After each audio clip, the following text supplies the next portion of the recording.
Da premiazione a show vero e proprio, da un bel ristorante a un prestigioso teatro, l'Accademico di Castelfranco Veneto. La 19ª edizione del premio Radicchio d'Oro ha sdoppiato palco e cucina per onorare la Miss Italia Alice Rachele Arlanc e premiare 8 eccellenze di vari campi, a iniziare da cultura e spettacolo, riportando a pochi passi dalla sua Treviso il disegnatore satirico Francesco Tullio Altan, ma pure un quasi veneto Christian De Sica.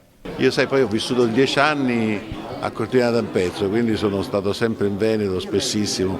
Mio figlio è stato fidanzato con una padovana, quindi insomma sono di casa e ogni volta che torno qua è una festa. Il prossimo film in Veneto a Cortina? Magari, ne ho fatti tanti.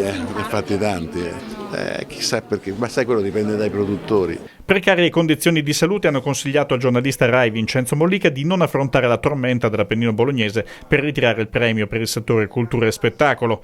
Da Milano più semplice l'arrivo invece del suo collega Carlo Sassi, l'uomo della Moviola, e molto di più da come ha fatto intuire dal palco, dove ha condiviso la premiazione con Federico Casarin, presidente della Reir Basket Venezia, fresca campione d'Italia. Qui è stato premiato il progetto Rai. La cosa più bella, quella cosa che ci dà ancora più soddisfazione è un progetto che è iniziato nel 2006, quindi 12 anni fa, e ci ha portato dei risultati importanti, ma non solo quelli sportivi, che magari lo scudetto li ricorda tutti, ma soprattutto i risultati sul settore giovanile, sul progetto sociale e culturale. Quello per noi è veramente una grande cosa, una cosa molto importante. Due grandi nomi dell'enogastronomia hanno condiviso il riconoscimento nel loro campo, uno chef storico quale Davide Colonna e il gastronauta del gruppo Sole 24 Ore Davide Paolini.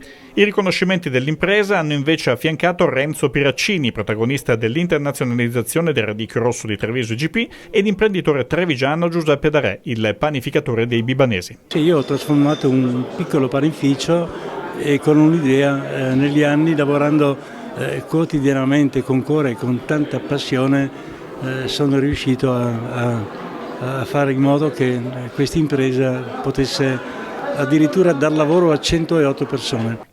E ancora segnalazioni per il giovane musicista Giovanni Andrea Zanon e per Sammy Basso e il suo grande impegno sociale. E dopo la presentazione al Teatro Accademico, la cena da fior, il ritorno alla tradizione del premio, con altre eccellenze, in questo caso culinarie.